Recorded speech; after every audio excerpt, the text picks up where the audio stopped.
नमस्कार दोस्तों, मैं पढ़ा रहा हूँ आपको कक्षा 10 का गणित। इस प्रश्नावली की पहली प्रश्नावली की शुरुआत करते हैं आज। देखो, पहली प्रश्नावली का नाम है वास्तविक संख्याएं।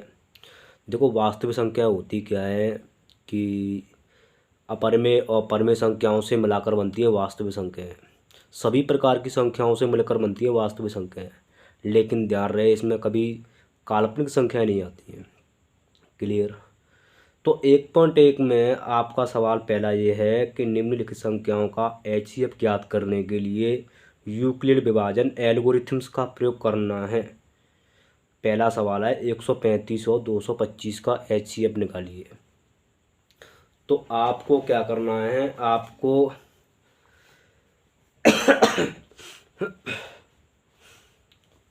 प्रश्नावली 1.1 लिखनी है। यहाँ प्रश्नावली 1.1, ठीक।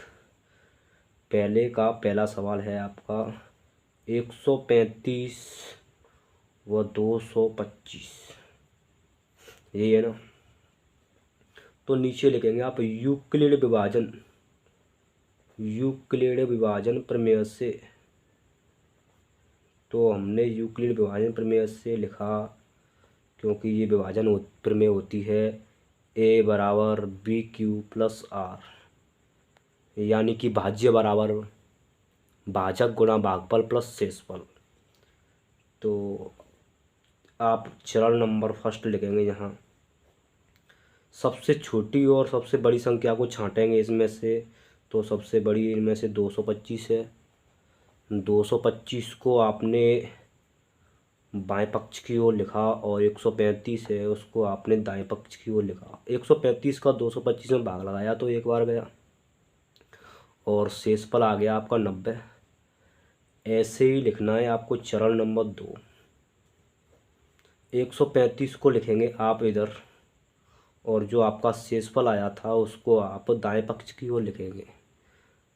90 का इसमें भाग लगाया एक बार जाएगा और शेषफल आपको फिर मिलेगा 45। फिर आप चरण नंबर 3 लिखेंगे। 100 जो 90 है आप उसको इधर लिखेंगे और जो 45 है ना आप उसको दाएं पक्ष की ओर लिखेंगे।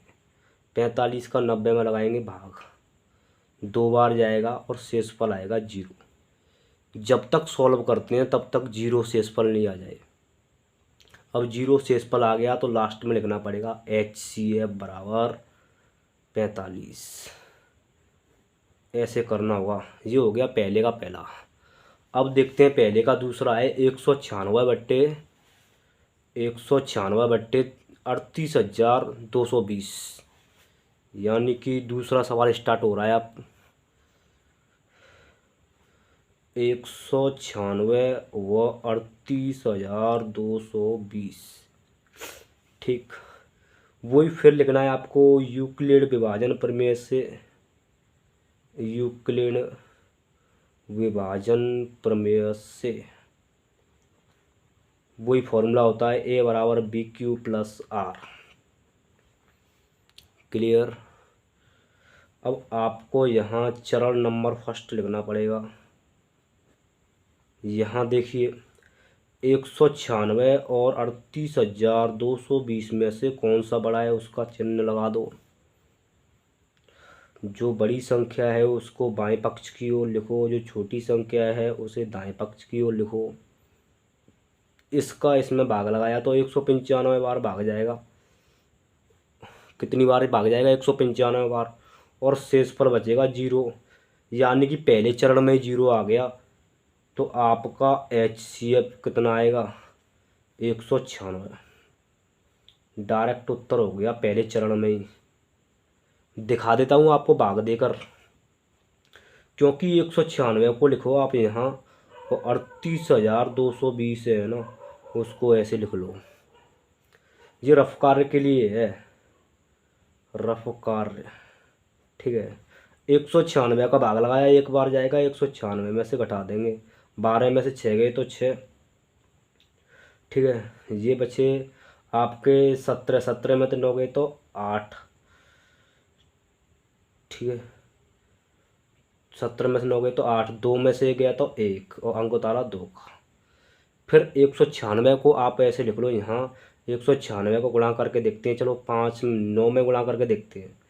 तो 9 6 54, 54 की 4 आंसलाई, 5 9 नाम 81, 81 और 5 86, 86 की 8, 9 एकम 9, 9 और 8, 9 और 8 17, 1764 आ गया 9 बार भाग लगाने पर।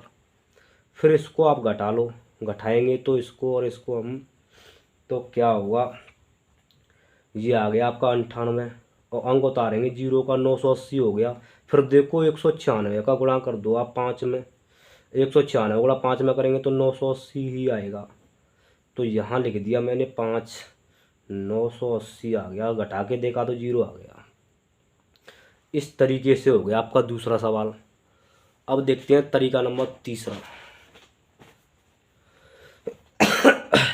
अगला सवाल है आपका 867, यानी कि 867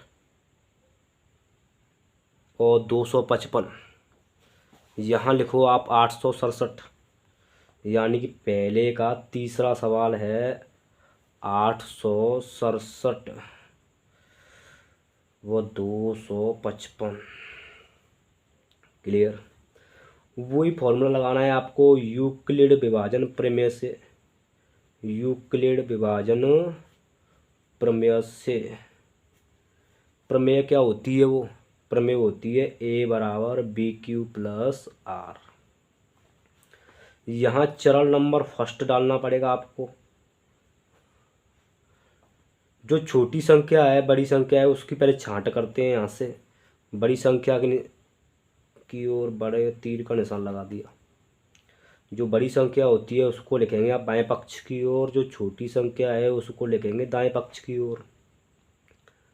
200, सॉरी यार 225 नहीं है, 255 है ये, 255 है ये। ठीक है, यहाँ नहीं, ऐसे करता हूँ मैं, इसको 255 ही लिखता हूँ यहाँ। क्लियर।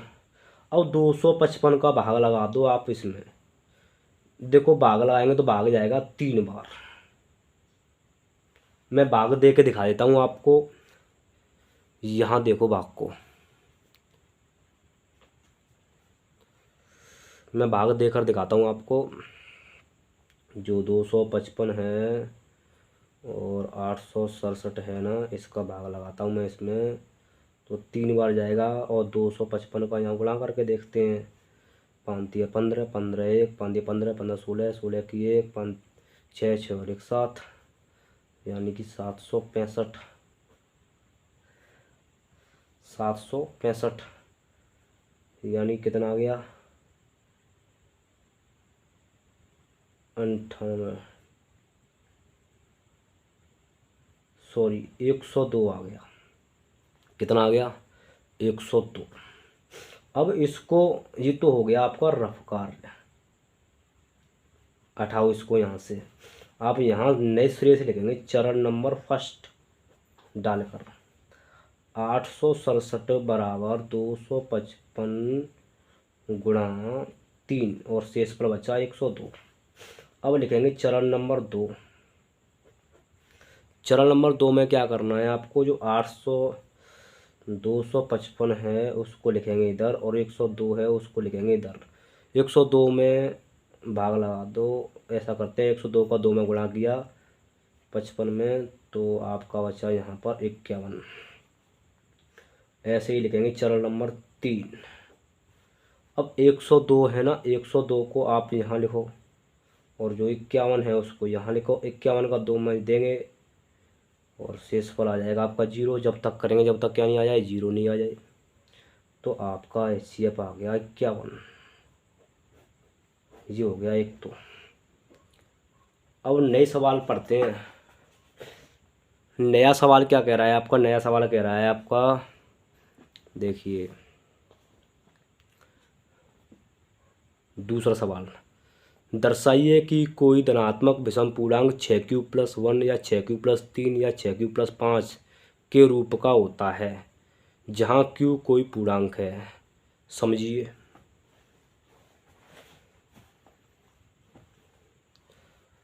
देखो सवाल नंबर होगा आपका दूसरा। कौन सा होगा? दूसरा। माना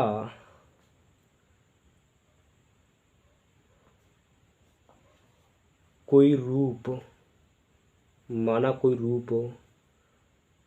यूक्लिड विभाजन प्रमेय से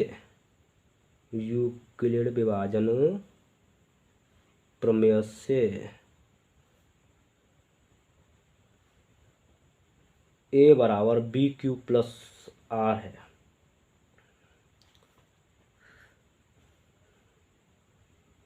लिख देते हैं, जहाँ बी बराबर तो मान लेते हैं आप 6 और क्यू बराबर कोई पूर्णांक हो, और आर बराबर मान लेते हैं 0 1 2 3 4 5। ठीक है। करना क्या है आपको? चरण नंबर फर्स्ट रखना है। यूक्लिड विभाजन से ही करना पड़ेगा ये सवाल आपको। ठीक है। एक ही जगह रखो आप ऐसे ही। बी क्यू प्लस आर है ना, तो आप ऐसा कीजिए, आर बराबर रखो 0, बी की जगह 6 क्यू, ए बराबर क्या आ गया 6 क्यू प्लस 0। देखो ये सम और ये सम और सम जुड़ेंगे तो क्या आएगा? सम और सम जुड़ेंगे तो क्या आएगा? सम। देखो अब पढ़ते हैं चरण नंबर 2। चरण नंबर 2 में ए बराबर आपको मानना पड़ेगा 6 क्यू प्लस 1। देखो ये सम और ये विषम, सम और विषम को जोड़ेंगे तो क्या आएगा? विषम। ठीक है। अब ऐसे ही लिखना पड़ेगा आपको चरण नंबर 3। ए बराबर आपको फिर मानना पड़ेगा 6 क्यू प्लस 2। ये सम और ये सम और सम को जोड़ेंगे तो आएगा सम। अब ऐसे ही आपको मानना पड़ेगा चरण नंबर 3। ए बराबर है 6 क्यू प्लस 3। ये सम और ये विषम, सम और विषम को जोड़ेंगे तो क्या आएगा? विषम। ऐसे ही मानो आप चरण नंबर 4। को ऐसे ही मानो, ए बराबर 6 क्यू प्लस 4। ठीक है। तो ये सम और ये भी सम और सम को जोड़ेंगे तो क्या आएगा? सम। सम और सम को जोड़ेंगे तो क्या आएगा? सम। ठीक। ओके। ऐसे ही चरण नंबर 5। ए बराबर 6 क्यू प्लस 5। ये सम और ये विषम, सम और विषम को जोड़ेंगे तो क्या आएगा? विषम।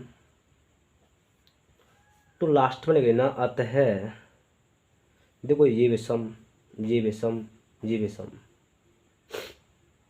अतः 6 क्यू प्लस 1 और 6 क्यू प्लस 3 और 6 क्यू प्लस 5 एक विषम पूर्णांक है। कैसे पूर्णांक है ये? एक विषम पूर्णांक है।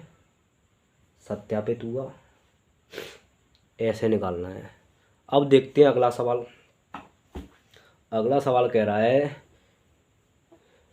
तीसरा सवाल देखिए, कि किसी परेड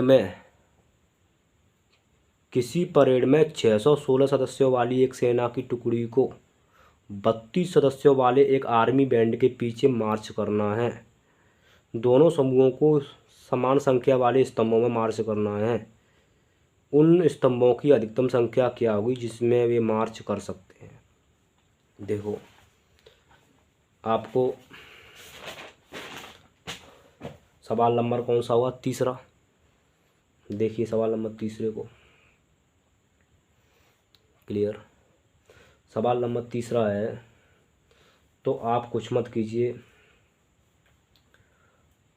परेड में सदस्यों की संख्या सदस्यों की संख्या कितनी है? 616। ठीक। एवं स्तंभों की संख्या निकालनी है आपको। स्तंभों की संख्या आपको बतानी है कितनी होगी।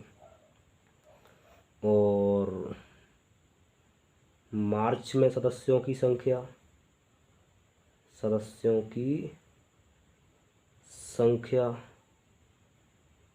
मार्च में सदस्यों की संख्या कितनी है? 32, 32। तो आप यूक्लिड विभाजन प्रमेय से, कौन सी से? यूक्लिड विभाजन प्रमेय से, और उसी प्रमेय से इसको करेंगे तो जो आपकी 616 है, चरण नंबर फर्स्ट डाल लेना आप ऐसे, और यूक्लिड विभाजन का फॉर्मूला भी लिख देना, ए बराबर बी क्यू प्लस आर। ठीक है। देखो 616 बराबर 32, 32 का 616 में लगा दिया भाग, तो 32 का 616 में भाग लाएंगे तो 19 बार जाएगा, और शेषफल बचेगा 8। ऐसे ही लिखेंगे आप चरण नंबर 2। आपको 32 लिखना है इधर, जो शेषफल आया है 8 उसको लिखेंगे आप इधर। 8 का इसमें भाग लाएंगे, 4 बार जाएगा और शेषफल आएगा 0। जब तक करते हैं जब तक 0 नहीं आ जाए।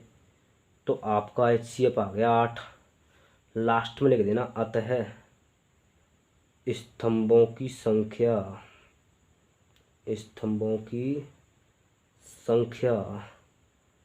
8 होगी। ये हो गया आपका उत्तर। ठीक है। अब देखते हैं अगला सवाल। अब 4 नंबर सवाल फिर आ गया एक और ऐसा ही। यूक्लिड विभाजन प्रमेय का प्रयोग करके दर्शाइए कि किसी धनात्मक पूर्णांक का वर्ग किसी पूर्णांक m के लिए 3m या 3m के रूप का होता है।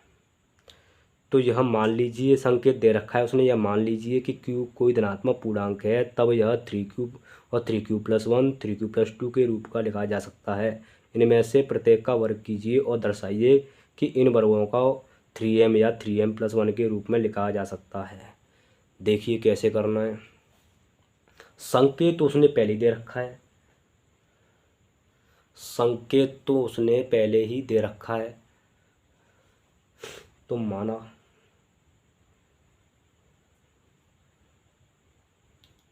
यूक्लिड विभाजन प्रमेय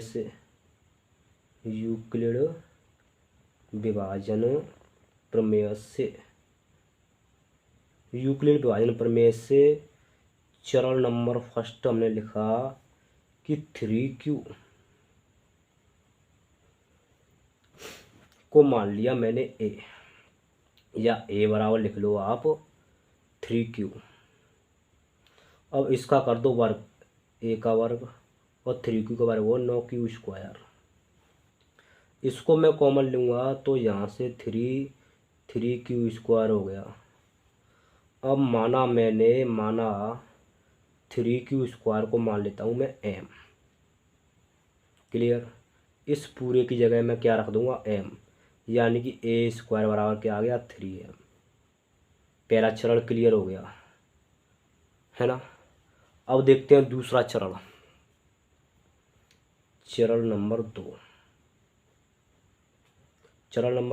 a बराबर फिर मानेंगे आप 3q + 1। अब इसमें वर्क करेंगे a² a + b का होल स्क्वायर बन गया ये, तो 9q² + 1 का स्क्वायर + 2ab, तो यानी 6q आ गया।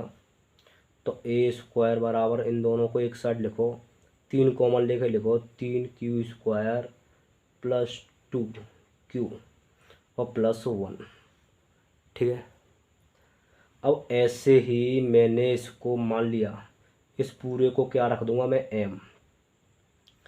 तो यहाँ मैंने a² बराबर आ गया आपका 3m + 1। क्लियर। अब ऐसे ही रखेंगे आप चरण नंबर 3। तो यहाँ मैंने लिख दिया चरण नंबर 3। चरण नंबर 3 है आपका 3q + माना ए बराबर मानेंगे तुम 3Q+2,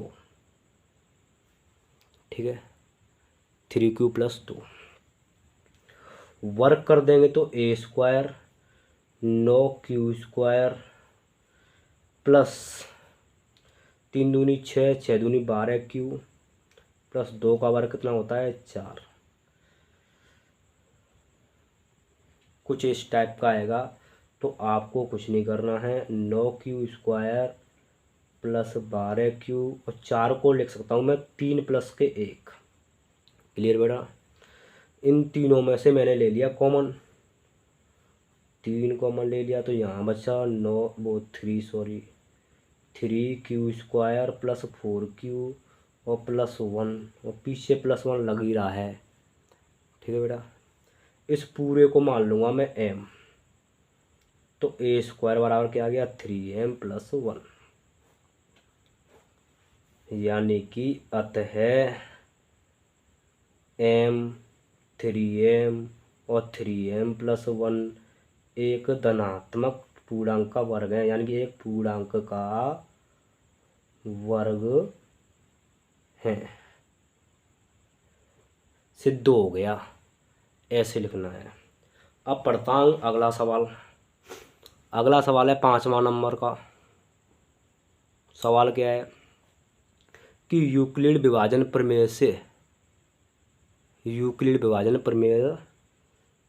का प्रयोग करके दर्शाइए कि धनात्मक पूर्णांक का घन 9m 9m+1 9m+8 के रूप का होता है। अब पूछ लिया है इसने घन, इसमें पूछा था वर्ग और इसमें पूछा था विषम संख्याएं। देखते हैं हम घन कैसे करते हैं। हम वही सिंपल सा लॉजिक लगाना है आपको। सिंपल सा लॉजिक क्या लगाना है, देखो सिंपल सा लॉजिक लगाना है आपको। 5वां नंबर सवाल यूक्लिड विभाजन प्रमेय से ही करेंगे सारे सवाल। यूक्लिड विभाजन प्रमेय से उसने पूछा है कि इस विधि से कीजिए। फॉर्मूला होता है ABQ+R। तो यानी कि चरण नंबर फर्स्ट, यानी कि पहला, माना A बराबर मान लेता हूँ 3Q। A बराबर मैंने मान लिया 3Q। इसका कर देता हूँ घन, तो AQ और 9 का घन, 3 का घन हो जाएगा 27Q²। इन दोनों में से कॉमन लेना चाहूँ तो मैं कॉमन ले सकता हूँ 9, बचा का मेरे अंदर 3Q²।